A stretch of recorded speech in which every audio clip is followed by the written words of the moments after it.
Appreciate y'all tapping in. Some good info. Try to take some notes. It don't have to be pen and paper, It could be your phone. Probably better pen and paper. Tuning in. Me and Cam going to try to go back and forth so you ain't got to just hear one of us all day. Um, yeah, bro. This if you guys paid attention to our YouTube videos and then came through on here, bro, after this workshop, I would even consider you a beginner no more. The only thing that's going to keep you as a beginner is the fact that you just haven't been trading as long as others. All right, y'all. So stack digital figures, right? The mission statement. We're here to give every trader the tools, mindset, the skills they need to master the markets and build a profitable future on their own, right? That comes with live trading. We'll go through what Sydney and London and Asian markets mean, but we got other people who trade different times during the day. And like in the Asian session market, you'll see them just popping off in Trade Talk or Gold Chat, NASDAQ Chat. We got people who are crypto traders all over, right? So it's not just like me and Kim are the front runners and everyone else is just like novices, right? Now we got some profitable traders in here who are actually doing that thing every single week. So we're gonna go straight into the who, the what, when, where, why, and how trading. So like the five W's and how trading. So if you look at your bank account, if you got any bank account you got, right, you can't just call up your bank and be like, hey, can you enter a buy position on gold at 4,500? There's certain brokers that actually do that, right? So we have to go through the brokers to trade onto the any financial markets rather than being able to just invest straight there with our own bank accounts. Market makers, that's the term for the people who are these entities that provide liquidity by being ready to buy or sell shares at any moment, ensuring market stability. So there are people who basically, when you see those wicks in the markets with those long bodies not closing, that's sometimes what you could just establish as market makers. When you start to get the hang of things and you see the market is acting how it should be, the market makers are all over it. Investors, that's going to include individuals like retail investors. That's us. Like that's basically the police of trading. We're the retail traders. We don't have to trade like retail traders though, right? You can make the same moves and trades at the big banks who move the markets with larger liquidity, right? So just because you're a retail trader doesn't mean you have to be the minnows to the shark. You can still make the same trades as them. They trade the same way. No, I shouldn't say they trade the same market as us. You got to, it's just different ways to trade it, right? People are going to enter positions at different times in different directions. What is trading, right? The what of trading. Buyer selling an asset at a specific price and reverting that position at a later price for profit. Financial markets, right? So there's the stock market, which trading wise, we is like options. You got the currency pairs, that's Forex. Cryptocurrencies, the cryptocurrency market. You got the futures market, which is like currency indexes. It's another style of trading. Commodities, so that's where you got gold, silver, oils, metals, basically, right? Indices, so that's plural. So for a single, it's just gonna be index, INDEX, index. When to trade, only financial market that is open on weekends are cryptocurrencies.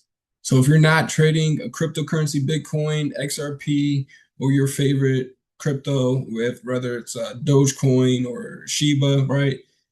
Everything else is going to be basically the evening of Sunday all the way to the end of Friday. That's going to be your time zone that most markets are open. All right, so Forex, there not going to be any closes during the week unless there's a bank holiday, a national holiday, or just a midday break for like an hour, right? So that's where you can hold trades longer. We'll get more into like Forex traded futures.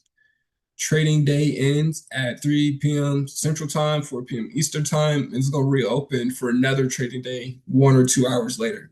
So if you're trading at 8 a.m. on Monday, your next trading day is going to start at like 5 p.m.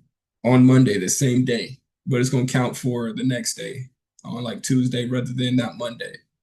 So that's how most futures work as a trading day, right? So it doesn't just because you traded at 9 p.m. and then 9 a.m. the next day doesn't mean that you traded different trading days. No, the trading day for futures is going to be that midpoint at like 3 p.m. Central Time, 4 p.m. Eastern. Stocks, right? So like the stock market, specifically the U.S. stock market, right, is only open during the New York Stock Exchange, which is basically New York session. If you know the time New York session, it's about 8 a.m. There's a pre-market around 7 a.m. Central Time, right?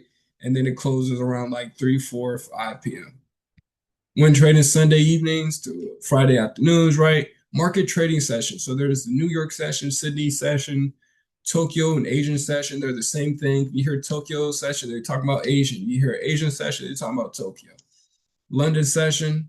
So when you hear these names, you just got to think about like that part of the world. Like when are stores open? When is like their economy moving? When are people buying products? When are people, buying breakfast, buying dinner and working? When are they going to work and making money, right? So that's why New York sessions from 8 a.m. to like 5 p.m. That's a lot of times when people are working those 9 to 5s. And we should have the time zone for these, right? So this is universal time. I'm gonna go straight to Central Time. Sydney session is gonna be that 4 p.m. to 1 a.m. That Asian session, 7 p.m. to 4 a.m. because that's just when their economy is moving. That's just when people are spending their money and making money, and companies are making money, right? If there's some company down in Asia that people will go and buy to and buy their products, that's when they're making the most money, not in the middle of the night and they're on their side of the country, right? Same thing. So this is the Eastern time frame. Same thing, right? If you can convert it, uh, Central is just an hour. Trading takes place online or at a stock exchange, right? That's where most of the trading happens. Technically, trading happens every day, right? You go buy McDonald's, you go buy a pair of Jordans, you go buy uh, your girl some dinner, right? You're basically gonna trade your capital into that company, and that company is gonna make profit, right? So trade happens one way or another each and every day in life, or where trading happens for us is basically online on our brokers, which is like a bank account that holds your money and you're actually able to trade on your preferred trading platform. So like I said, if you go to your bank account right now, you're not able to just go on the financial markets and trade gold or trade Bitcoin or anything during on your bank account. So brokers are basically like a bank account that you can trade on.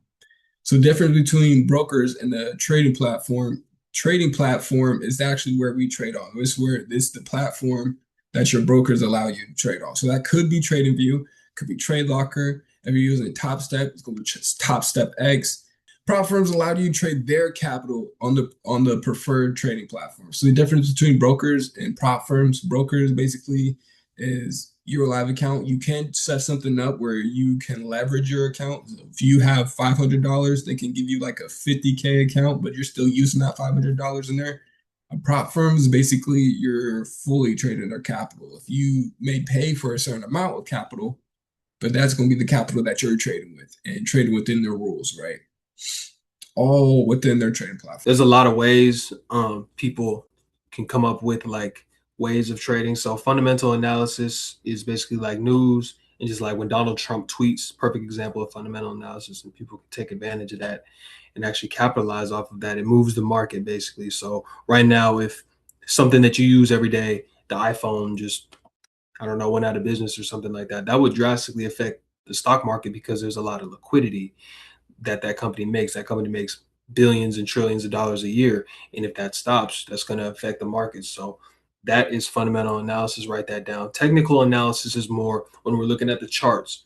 So when we're trading, we have to look at candlesticks and patterns and stuff, and certain ways that the chart will line up will indicate that it's looking to make a move, that there are buyers or sellers or something is happening, right? And sentimental analysis is how do people trading, how do the people at the heads of these trade hedge funds feel at the time of the market? So if we're at COVID and we're at the top of the market and everything's about to close down, the sentiment is going to be very bearish. There's going to be a lot of fear in the market, causing the prices to go down. Now, we can combine all these together and literally make money off of everything that goes on in the world. You know what I'm saying? It's fucked up. but that's just how it is. You know what I'm saying? So if we combine all these together, um, that is how we can formulate trades, trading plan, um, trading strategy, risk management, market psychology, journaling, and consistency is how we make it this all happen, make everything that we're trying to do in this Discord happen. So a trading plan would be how much you want to make that day. What are you going to trade? What were you looking at all weekend? What's moving today? What's weak? What's strong? So that's a plan, and then a strategy would be like, okay, how are you going to take advantage of it?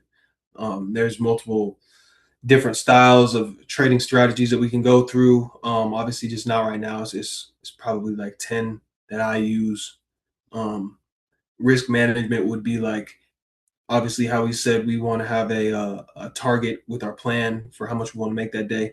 How much are we willing to lose to make that? If we want to make $200, okay, well, I don't want to lose more than $50 on a day. So that goes along with risk management. Typically, I traded with 2 to 1 or three, really 3 to 1 or better. So I'm wanting to make three, but I'm willing to risk one. So that's what I use. 3 to 1. Write that down.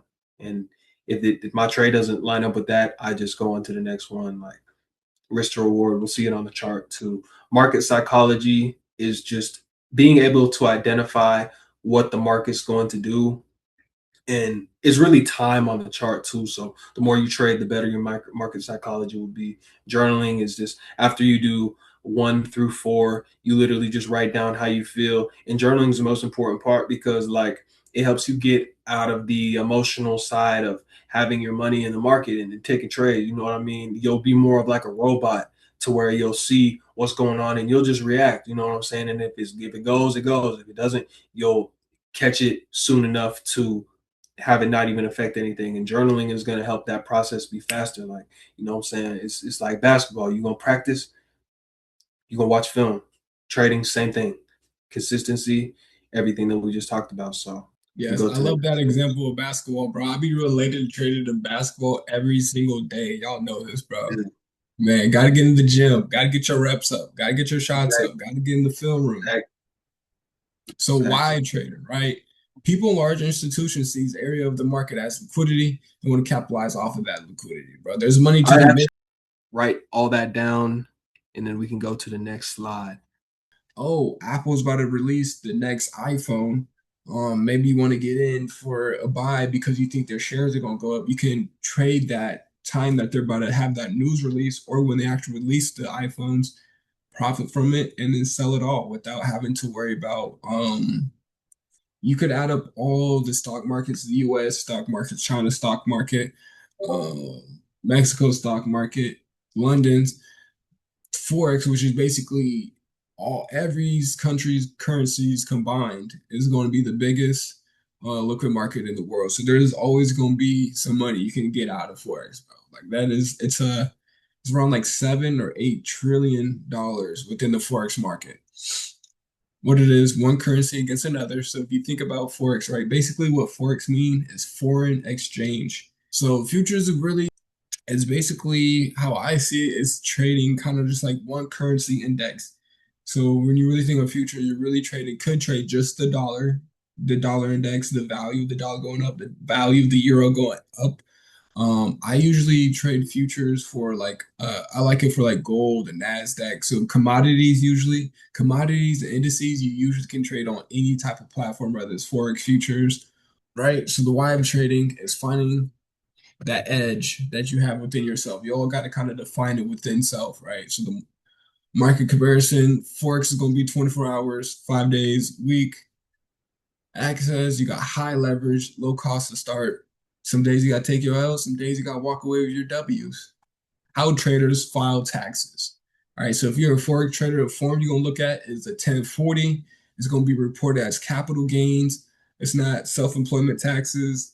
There's also a separate one where you can do Section 988. I I usually do the 988, but the 1040 basically I've noticed it's been about like 13 or 14% of my gains taxed through Forex. So if I was to take $10,000 is going to be about that much, right? With state and federal combined. So there's also the section 1256 for Forex. Just offer a greater tax break than the section 988.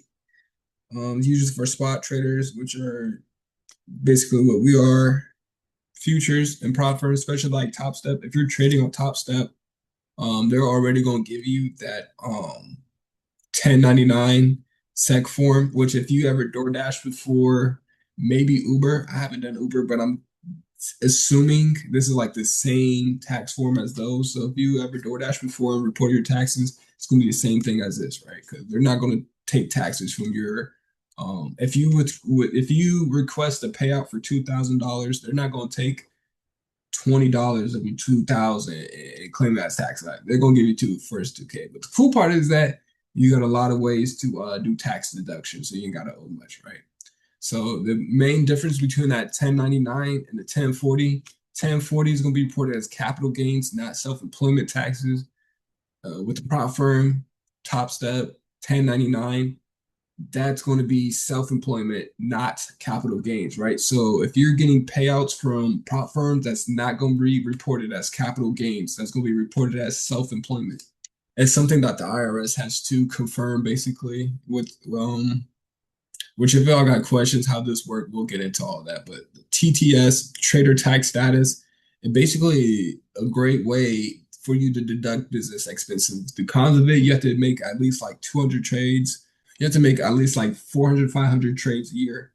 And they got to be like quick scalping, right? So like if you're doing futures and you're in and out of trades within minutes, TTS is going to be great for you because you're going to be able to deduct a lot of business expenses. Like if you pay to get like a Top Step account, right? If you pay for any Expresses accounts, if you're paying for a journaling system, if you're paying for like a news outlet, like I don't know what y'all use for economic news where you got to pay, but maybe like Apple News, very, very cool there. And definitely once you get time for that and you guys want help with that, definitely reach out to me about questions because mark to market, this is a way, it's kind of tricky. This is not for future traders because it's going to be reported as ordinary income instead of capital gains, which takes away your wash sell rule. Wash sell rule is kind of like a thing that has to do with like your profits and all. Which if you're trading futures, you definitely want to be able to have that wash sell rule. It basically takes away some of your profits there. But if you're trading forex, it's a little bit better to have it that way because losses become fully deductible, right? So if you're trading forex and if you are interested in how that works, we definitely get more into that so you can know how to be able to do that. But if you're more so futures, options, prop firms, MTM is not going to be for you. TTS is something that you want to see if you would be able to qualify for. Next, execution styles, right? So this is literally the likelihood of being profitable after 2 years. There's a likelihood of being more profitable the longer you're holding your trades for. So position trading is going to be like quarterly, a year, right? So like 3 months is more likely to be profitable after 2 years than someone who's scalping in and out the market for 3 seconds, 5 seconds, 2 minutes, 15 minutes after 2 years. Why this is, they're just taking the majority of everybody who's traded like this and looked at, okay, out of all the scalpers within these years of hundreds of thousands of people who were scalp trading, this is how many people are actually profitable after 2 years. After hundreds of thousands of day traders, this is how many 5 to 10% were only profitable after 2 years. That may not be likable odds. Obviously, it's not over 50, right? Like if we did this in terms of who goes to the NBA, you probably see smaller percentage than 25% of college players going to the NBA. 15 to 25% of high schoolers going to the NBA. It's going to be probably a very more slim percent chance of going to the NBA. So going to the NBA is less than a 0.1% chance. Less than 0.1% chance. So you got a better chance of being a profitable scalper than going to the NBA. I'm sorry if y'all had hooping dreams, but hey, it's over with. It's over with. The markets that make the 1% actually seem huge. Like that's like right. But still, that's why you want to take it serious though at the same time and really like think of it from this perspective, right? With trading and investing too, the banks are already doing it. So I just seen Trap Cam's comment. He said like shooting dice got to know when to stop. That is huge, bro. And he gonna have his risk management down. right You gotta know, bro. now, Especially you that taking someone else's money, bro. You take the big bank's money, bro. They gonna want it back. These terms even mean. Some people probably don't even know what scalpers, swing traders are. This is just the time frame of it. Scalpers are going to be basically less than an hour. I think the shortest trade I've ever took was a 5 second trade. It was yeah, actually profitable. Obviously, I could just click it and then click it again, but like an actual trade, probably for a record, is 5 seconds. So, but if you're doing that, right, even 15 seconds is gonna be like a quick scalp in and out, right? Like it's so quick, I can't just go into the trade talk channel and be like, hey, sell NASDAQ. And then 15 seconds later, as you're loading up your platform, trying to take a sell, I might take profit right as before you can even get in. Be like, oh, I closed. You know what I'm saying? So like that, it can be really quick. definitely trading with us live, shit can happen fast. You know what I'm saying? Like with these scalps and these day trades, you guys got to be on it. You know what I mean? I'm taking it so serious. I want to be able to not slave a job. So learn this is important to me. Hell yeah, bro. I'm right there with you, bro. Execution style. So if you're a futures, right, obviously scalper is going to be the ideal. Day trading, not as much. You can still kind of day trade, but it's going to be a max of like 20 hours as long as you can hold, unless you have a broker who lets you hold over 1 day. Forex traders, right? What's the best style for trading? So in terms of like execution styles, a lot of people gonna be like, "What's your trading style?" In terms of execution styles, right? If you're a forex trader, you basically just saying I'm a day trader, right? Because that's a sweet spot to catch a trend for the day, get in some nice profits, 100 pips, 200 pips, 300 pips, even 20 pips, and call it a day. Obviously, price not just going to rocket ship one way. It's going to move diagonal, either up, diagonal, down, sideways. It got to come back for something all the time. So swing trading is ideal. That's basically what you want to get into because, like we said, right, it's way more profitable to hold a trade for a lot longer. If you're able to hold a position where you can hold it all week, whether you're down or up, you just know this position is going to be in the dust by the end of the week, and then by the end of the week, you're 500 pips in profit. That's very ideal. It's going to be the least stressful for you because you're not constantly on the market. It's not constantly looking for an entry. You're not constantly looking for a certain. You got your position. You know you're getting in. You know you're getting out, and you're just going to let it be. So you can go enjoy your day. You can go do what you want throughout the week. And you're literally going to be making money at the back of your phone. So best for options, scalper is definitely ideal.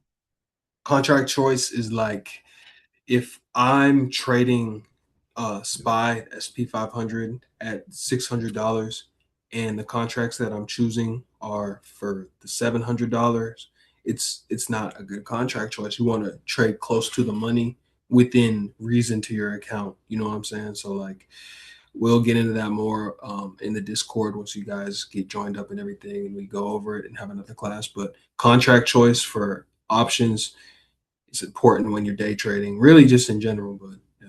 Q&A. So we finally made it to the end of the questions, bro. Appreciate everyone sticking through. I hope y'all got some valuable knowledge. Hope y'all got some motivation, bro. Hope y'all wrote down some questions for us. I see Mac is ready. What you got for us, Yeah, bro?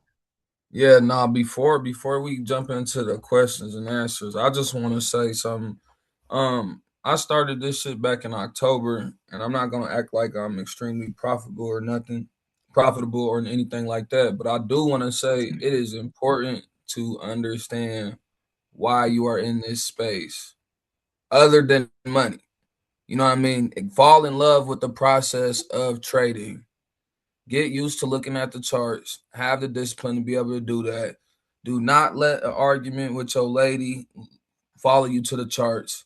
You know what I'm saying? Even if you haven't took a break from an argument before and said, I just need a woosah in the bathroom, this is the time to be able to acquire that ability to do that because you don't want to be in the markets. Man, nigga, I'm finna make some money because no, you're not. You finna lose some money. And then you're gonna try to get it back and lose more money.